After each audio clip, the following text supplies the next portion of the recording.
Assalamu alaikum warahmatullahi wabarakatuh. Waandishi habari, karibuni sana tena katika ofisi zetu za BAKWATA makao makuu hapa. Tuna taarifa ambayo tunataka muifikishe kwa umma na wafuatiliaji wa mambo katika vyombo vya habari. Taarifa kwa umma. Baraza la Ulama Taifa katika kikao chake kilichofanyika leo tarehe 21 mwezi wa 7 2026 hapa BAKWATA makao makuu chini ya Mufti wa Tanzania na mwenyekiti wake Dr. Abubakar Zuberi, kikizingatia uamuzi wao wa tarehe 14 mwezi huu wa kuwasimamisha mashehe watatu kupisha uchunguzi wa tuhuma dhidi yao. Mufti wa Tanzania, baada ya kushauriana na baraza lake la ulama na kwa kuzingatia madaraka yake kikatiba ibara 84 ndani ya mabano 17 ya katiba BAKWATA ya mwaka 1999 toleo la 2018, ameunda tume kuchunguza tuhuma zote zinazowakabili mashehe hao husika.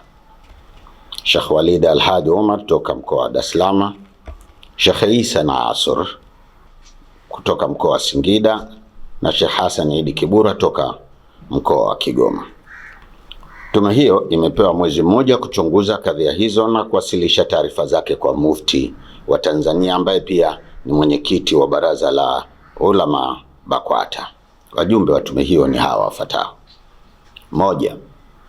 Sheikh Shaban Juma Abdallah, Sheikh wa mkoa wa Arusha, mwenyekiti. Dr. Musa Hans, mhadhiri chuo kikuu cha Dar es Salaam. Dr. Abdallah Tego, mhadhiri chuo kikuu cha Morogoro. Wakili Ummi Aziz Kheri, mwanasheria. Mwalimu Ali Abdallah Ali, mkurugenzi wa elimu BAKWATA. Hamisi Kalimwage, mjumbe wa kamati ya utatuzi wa migogoro ya misikiti na madrasa nchini.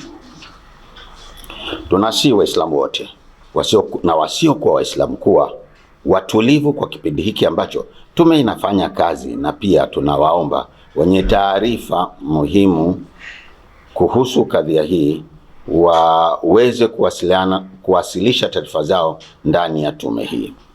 Pia wale wote watakaohitajika na tume katika kukusanya taarifa muhimu, tunawaomba watoe ushirikiano ili kufanikisha malengo ya tume hii ambayo ni kutenda haki kwa kila upande. Tunamwomba Mwenyezi Mungu atuwezeshe katika jambo hili la kheri. Wabillahi tawfiq. Hassan Said Chizenga, katibu wa baraza la ulama na msemaji wa Mufti.